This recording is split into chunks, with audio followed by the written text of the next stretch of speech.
ಕಾಡಲ್ಲಿ ಆನೆದು ಇದೇ ರೀತಿ ಡೆಲಿವರಿ ಆಗೋದು ಇವಾಗಲೂ ಕೂಡ. ಇದು ನಮ್ಮ ಡೇ ನೆಕ್ಸ್ಟ್ ಇಸ್ಕೊಂಡು ಪ್ರತಿನಿತ್ಯ ಇದು ಸ್ನಾನ ಕೂಡ ಮಾಡುತ್ತಂತೆ. ಅದು ಹೆಣ್ಣಾನೆ ಪ್ರೆಗ್ನೆಂಟ್ ಇದ್ದಾಗ ಗಂಡಾನೆ ಬಂದ್ಬಿಟ್ಟು ಸೊಂಡಿಲಿಂದ ಹೊಟ್ಟೆನ ಪುಷ್ ಮಾಡುತ್ತೆ. ದೇವಾಲಯದ ಗೋಪುರ ಈ ರಂಧ್ರದೊಳಗಿಂದ ಕಾಣ್ತಾ ಇದೆಯಲ್ಲ ಆ ನೆರಳು, ಅದು ನಮ್ಗೆ ಉಲ್ಟಾ ಗೋಚರಿಸ್ತಿದೆ. ಇದರಿಂದನೇ ಗೊತ್ತಾಗುತ್ತೆ ಇದೊಂದು ಚಮತ್ಕಾರ ಅಲ್ಲ, ಇದರಿಂದ ಏನೋ ಒಂದು ನಿಗೂಢತೆ ಅನ್ನೋದು ಇದ್ದೇ ಇದೆ. 17ನೇ ಶತಮಾನದಲ್ಲಿ ಒಂದು ಬಡ ಹೆಣ್ಣು ಮಗಳು ನಿರ್ಮಿಸಿದಂತದ್ದು ರಾಣಿ ಸ್ನಾನ ಗೃಹ ಅಂತ ಇದನ್ನ ಕರೀತಾರೆ. ಅಲ್ಲಿ ಬಡ್ದಾಗ ಸಂಗೀತ ಅಂದ್ರೆ ಒಂದು ಸೌಂಡ್ ಕೇಳುತ್ತೆ ತುಂಬಾನೇ. ಇದು ನಮ್ಮ ಡೇ ನೆಕ್ಸ್ಟ್ ಮಾರ್ನಿಂಗ್ ಎದ್ದು ನಾವು ಅಲ್ಲಿಂದ ನೆಕ್ಸ್ಟ್ ಹೋಗಿದ್ದು ವಿರೂಪಾಕ್ಷ ಟೆಂಪಲ್ಗೆ. ಈ ವಿರೂಪಾಕ್ಷ ಟೆಂಪಲ್ ತುಂಬಾ ಪ್ರಾಚೀನವಾದಂತದ್ದು. ಹಾಗೆ ಹಂಪಿಯಲ್ಲಿರೋ ಪ್ರತಿಯೊಂದು ದೇವಸ್ಥಾನಗಳಿಗಿಂತ ಮೊಟ್ಟ ಮೊದಲನೆಯ ದೇವಸ್ಥಾನ ಅಂತಾನೆ ಹೇಳ್ಬೋದು. ಹಾಗೆ ನೀವೇನ್ ನೋಡ್ತಾ ಇದ್ರ ಈ ಆನೆ ಹೆಸರು ಲಕ್ಷ್ಮಿ. ಇದಕ್ಕೆ 36 ವರ್ಷ ಏಜ್ ಆಗಿದೆ. ಸಕ್ಕರೆ ಬಯಲಿನ ಆನೆ, ಶಿವಮೊಗ್ಗದಲ್ಲಿರೋ ಸಕ್ಕರೆ ಬಯಲಿನ ಆನೆ. ಇದು ಪ್ರತಿಯೊಬ್ಬರಿಗೂ ಆಶೀರ್ವಾದ ಮಾಡ್ತಿತ್ತು ದುಡ್ಡು ಇಸ್ಕೊಂಡು. ಪ್ರತಿನಿತ್ಯ ಇದು ಸ್ನಾನ ಕೂಡ ಮಾಡುತ್ತಂತೆ, ಅದು ತುಂಗಾಭದ್ರಾ ನದಿಯಲ್ಲಿ ಹೋಗಿ. ನಮ್ ಲಕ್ಷ್ಮಿ ದರ್ಶನ ಮುಗಿಸ್ಕೊಂಡು ನೆಕ್ಸ್ಟ್ ನಾವು ವಿರೂಪಾಕ್ಷ ದೇವಸ್ಥಾನಕ್ಕೆ ಹೋಗಿ ದೇವರ ದರ್ಶನ ಮಾಡಿದ್ವಿ. ದರ್ಶನ ಆಗಿದ್ದ ನೆಕ್ಸ್ಟ್ ಪಕ್ಕದಲ್ಲೇ ಇನ್ನೊಂದು ದರ್ಶನ ಮಾಡಿದ್ವಿ. ಅದ್ರ ಬಗ್ಗೆ ಅವರು ಹೇಳ್ತಾರೆ, ಕೇಳ್ಕೊಂಬರೋಣ ಬನ್ನಿ. ಈ ದೇವಸ್ಥಾನ ನೀವು ಒಳಗಡೆ ಶಿವನ ದರ್ಶನ ಏನ್ ಮಾಡಿದ್ರಲ್ಲ ಮೇಡಮ್, ಶಿವನ ದರ್ಶನ ನಿಮಗೆ ಮುಕ್ತಿ ಆಗ್ಬೇಕಂದ್ರೆ ಚಂಡಿಕೇಶ್ವರ ದರ್ಶನ ಮಾಡ್ಲೇಬೇಕು. ಆ ದರ್ಶನ ಮುಗಿಸಿ ಆಚೆ ಬಂದಿದ ತಕ್ಷಣ ಇಲ್ಲಿ ಒಂದು ಕೆತ್ತನೆಯ ಬಗ್ಗೆ ಅವ್ರು ಎಕ್ಸ್ಪ್ಲೇನ್ ಮಾಡ್ತಾರೆ, ಅವರಿಂದಾನೇ ಕೇಳ್ಕೊಂಬರೋಣ ಬನ್ನಿ. ಕಾಡಲ್ಲಿ ಆನೆದು ಇದೇ ರೀತಿ ಡೆಲಿವರಿ ಆಗೋದು ಇವಾಗಲೂ ಕೂಡ. ಕೆಳಗಡೆ ಇರ್ತಕ್ಕಂಥದ್ದು ಹೆಣ್ಣಾನೆ, ಮೇಲ್ಗಡೆ ಇರ್ತಕ್ಕಂಥದ್ದು ಗಂಡಾನೆ. ಹೆಣ್ಣಾನೆ ಪ್ರೆಗ್ನೆಂಟ್ ಇದ್ದಾಗ ಗಂಡಾನೆ ಬಂದ್ಬಿಟ್ಟು ಸೊಂಡಿಲಿಂದ ಹೊಟ್ಟೆನ ಪುಷ್ ಮಾಡುತ್ತೆ. ಹಿಂದ್ಗಡೆ ಬರೀ ಈಸಾಗಿ ಹೊರಗಡೆ ಬಂದು. ಇವಾಗ್ಲೂ ಹಿಂಗೆ ಆಗುತ್ತಾ? ಹೌದು ಮೇಡಮ್, ಕಾಡಲ್ಲಿ ವೈಲ್ಡ್ ಅನಿಮಲ್ಸ್. ಈ ದೇವಸ್ಥಾನದ ಇನ್ನೊಂದು ವಿಶೇಷ ಏನಪ್ಪಾ ಅಂತ ಅಂದ್ರೆ ಈ ವಿರೂಪಾಕ್ಷ ಗೋಪುರ ಏನ್ ಕಾಣ್ತಾ ಇದೆಯಲ್ಲ, ಇದ್ರ ಒಳಗಡೆ ಒಂದು ರಂಧ್ರ ಇದೆಯಂತೆ. ಆ ರಂಧ್ರದ ಮೂಲಕ ದಿನದ 24 ಗಂಟೆ ಬೆಳಕು ಹರಿಯುತ್ತಂತೆ.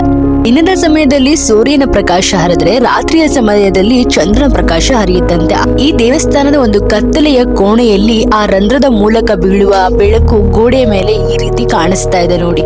ಇದೇ ವಿರೂಪಾಕ್ಷ ದೇವಾಲಯದ ಗೋಪುರವಾಗಿರುತ್ತೆ. ಇನ್ನೊಂದು ಚಮತ್ಕಾರ ಏನಪ್ಪಾ ಅಂತ ಅಂದ್ರೆ ವಿರೂಪಾಕ್ಷ ದೇವಾಲಯದ ಗೋಪುರ ಈ ರಂಧ್ರದೊಳಗಿಂದ ಕಾಣ್ತಾ ಇದೆಯಲ್ಲ ಆ ನೆರಳು, ಅದು ನಮ್ಗೆ ಉಲ್ಟಾ ಗೋಚರಿಸ್ತಿದೆ. ಇದರಿಂದನೇ ಗೊತ್ತಾಗುತ್ತೆ ಇದೊಂದು ಚಮತ್ಕಾರ ಅಲ್ಲ, ಇದರಿಂದ ಏನೋ ಒಂದು ನಿಗೂಢತೆ ಅನ್ನೋದು ಇದ್ದೇ ಇದೆ ಅಂತ. ಒಳಗಡೆ ಹೆಣ್ಮಕ್ಳು ಇದೇ ರೀತಿಯಾದ ಒಂದು ಬೇಟೆಗಳನ್ನ ಆಡ್ತಾ ಇದ್ರು. ಅಷ್ಟು ಡೇರ್ ಇತ್ತು ಅವಾಗಿನ ಟೈಮ್ ನಲ್ಲಿ. ಒಬ್ರೇ ಹೋಗಿ, ಇದು ಜಿಂಕೆ, ಇದು ಹಂದಿ.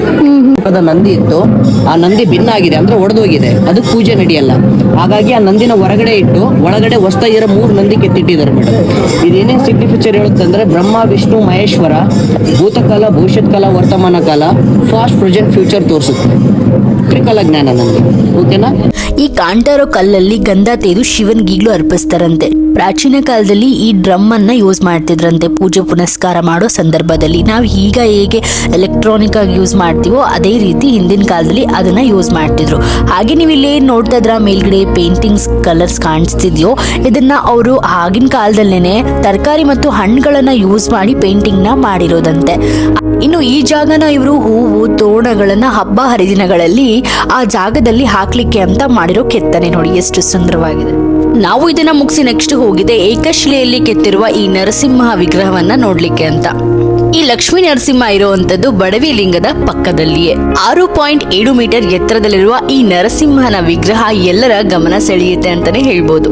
ಆದಿಶೇಷನ ಮೇಲೆ ವಿಜೃಂಭಿಸುತ್ತಿರುವ ಈ ಮೂರ್ತಿಯನ್ನ ಕ್ರಿಸ್ತಶಕ 1528ರಲ್ಲಿ ಕೃಷ್ಣದೇವರಾಯನ ಆಳ್ವಿಕೆಯ ಸಮಯದಲ್ಲಿ ಪೂರ್ಣಗೊಳಿಸಲಾಗಿತ್ತು ಎಂದು ಹೇಳಲಾಗುತ್ತದೆ. ಇದು ಸಂಪೂರ್ಣವಾಗಿ ಏಕಶಿಲಾ ಮೂರ್ತಿ. ಆರ್ಯ ಕೃಷ್ಣ ಭಟ್ ಎಂಬುವ ಶಿಲ್ಪಿ ಈ ಒಂದು ಶಿಲೆಯನ್ನ ಕೆತ್ತಿದರು ಎಂದು ದಾಖಲೆಯಲ್ಲಿ ಹೇಳಲಾಗುತ್ತದೆ.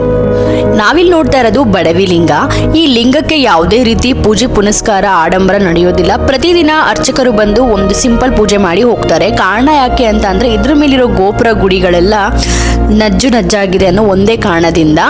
ಹಾಗೆ ಈ ದೇವಸ್ಥಾನದ ವಿಶೇಷತೆ ಏನಪ್ಪಾ ಅಂತಂದ್ರೆ ಇದನ್ನ 17ನೇ ಶತಮಾನದಲ್ಲಿ ಒಂದು ಬಡ ಹೆಣ್ಣು ಮಗಳು ನಿರ್ಮಿಸಿದಂತದ್ದು. ಅದರಿಂದ ಇದನ್ನ ಬಡವಿ ಲಿಂಗ ಎಂದು ಕರೆಯಲ್ಪಡುತ್ತದೆ.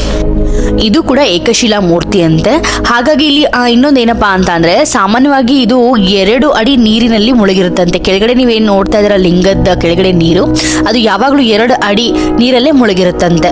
ಕಾಲುವೆಯಲ್ಲಿ ನೀರು ಜಾಸ್ತಿ ಆದಾಗ ನೀರು ಒಳಗಡೆ ಆಟೋಮೆಟಿಕ್ ಆಗಿ ಬರುತ್ತೆ. ಕಾಲುವೆಯಲ್ಲಿ ನೀರು ಕಮ್ಮಿ ಆದಾಗ ಇಲ್ಲೂ ನೀರು ಕಮ್ಮಿ ಆಗಿರುತ್ತಂತೆ. ನಾವಿವಾಗ ರಾಣಿಯ ಸ್ನಾನ ಗೃಹದ ಮುಂದೆ ಇದೀವಿ. ಇದೇ ರಾಣಿ ಸ್ನಾನ ಮಾಡ್ತಾ ಇದ್ದಂತಹ ಜಾಗ ಅಂತ ಹಿಂದಿನ ಕಾಲದಲ್ಲಿ. ನೋಡ್ತಾ ಇರೋ ಈ ಪ್ರತಿಯೊಂದನು ಕಂಪ್ಲೀಟ್ಲಿ ಹಿಂದೂ ಇಸ್ಲಾಮಿಕ್ ಆರ್ಕಿಟೆಕ್ಚರ್ ಇಂದ ಆಗಿರೋ ಇರೋದು. ನಾವಿಲ್ಲೆಲ್ಲ ಏನು ಸ್ವಿಮ್ಮಿಂಗ್ ಪೂಲ್ಸ್ ಅಂತ ಕರಿತೀವೋ ಅದೇ ರೀತಿ ರಾಣಿ ಸ್ನಾನ ಗೃಹ ಅಂತ ಇದನ್ನ ಕರೀತಾರೆ. ಅದು ಆಲ್ಮೋಸ್ಟ್ 4 ರಿಂದ 5 ಅಡಿ ಆಳ ಇರುವಂತದ್ದು. ಇಲ್ಲಿ ನೀರು ಎಲ್ಲಿಂದ ಬರ್ತಿತ್ತು ಅಂತ ಅಂದ್ರೆ ಕಮಲಾಪುರ ಅನ್ನುವಂತಹ ಕೆರೆಯಿಂದ ಬರ್ತಾ ಇತ್ತಂತೆ ಇಲ್ಲಿಗೆ ನೀರು. ನೋಡಿ ತುಂಬಾನೇ ಚೆನ್ನಾಗಿದೆ. ಹಿಂದಿನ ಕಾಲದಲ್ಲಿ ಎಷ್ಟು ತಲೆ ಯೂಸ್ ಮಾಡಿ ಇದನ್ನೆಲ್ಲ ಮಾಡಿದ್ದಾರೆ. ಅಲ್ಲಿಂದ ನಾವು ಊಟಕ್ಕೆ ಅಂತ ಹೊರಟ್ವಿ. ಎಲ್ಲ ಊಟ ಮುಗಿಸ್ಕೊಂಡು ಸ್ವಲ್ಪ ಹೊತ್ತು ರೆಸ್ಟ್ ಮಾಡಿದ್ವಿ. ತುಂಬ ಬಿಸಿಲಿರೋದ್ರಿಂದ ನಮಗೆ ಒಂದೇ ಸಮ ಎಲ್ಲ ಕಡೆ ಸುತ್ತಕ್ಕಾಗಲಿಲ್ಲ. ಅದಾದಮೇಲೆ ಹೊಟ್ಟೆ ತುಂಬ ಊಟ ಮೀಲ್ಸ್ ಎಲ್ಲ ತಿಂದ್ವಿ. ಊಟ ತುಂಬ ರುಚಿಯಾಗಿತ್ತು.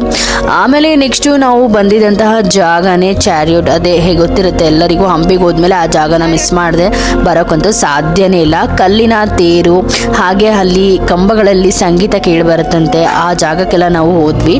ಅದ್ರ ಬಗ್ಗೆ ಒಂದು ಸ್ವಲ್ಪ ನಾನು ನಿಮಗೆ ವಿಡಿಯೋಸಲ್ಲಿ ತೋರಿಸ್ಕೊಡ್ತೀನಿ. ಕಂಪ್ಲೀಟ್ ವಿಡಿಯೋ ಮಾಡೋಕ್ಕಾಗಲಿಲ್ಲ, ಎಷ್ಟಾಗುತ್ತೆ ಅಷ್ಟನ್ನ ವಿಡಿಯೋ ಮಾಡ್ಕೊಂಡಿದ್ದೀನಿ. ಬನ್ನಿ ಅದನ್ನು ಕೂಡ ನೋಡ್ಕೊಂಡು ಬರೋಣ. ಇದೇ ನೀವು ನೋಡ್ತಾ ಇರೋ ಕಲ್ಲಿನ ರಥ. ನಮ್ಮ 50 ರೂಪಾಯಿ ನೋಟಲ್ಲಿ ನಾವು ಏನ್ ನೋಡ್ತೀವಿ ಚಿತ್ರ, ಅದೇ ಕಲ್ಲಿನ ತೇರು ಇಲ್ಲಿ ನೀವು ನೋಡ್ತಾ ಇರುವಂತದ್ದು. ಇದನ್ನ ನಿರ್ಮಿಸಿದ್ದು ಶ್ರೀಕೃಷ್ಣ ದೇವರಾಯ ರಾಜ. ಹಾಗೆ ಇಲ್ಲಿ ನೋಡ್ತಾ ಇರುವಂತದ್ದು ಪಿಲ್ಲರ್ಸ್ ಅಲ್ಲಿ ತುಂಬಾನೇ ಒಂದು ವಿಶೇಷತೆ ಏನಂದ್ರೆ ಸಂಗೀತ ಕೇಳಿಬರ್ಸುತ್ತೆ. ಅಂದ್ರೆ ನಾವು ಕಿವಿ ಇಟ್ಟು ಅಲ್ಲಿ ಬಡ್ದಾಗ ಸಂಗೀತ ಅಂದ್ರೆ ಒಂದು ಸೌಂಡ್ ಕೇಳುತ್ತೆ. ತುಂಬಾನೇ ಚೆನ್ನಾಗಿದೆ, ವಿಶೇಷ ಅನ್ನಿಸ್ತು.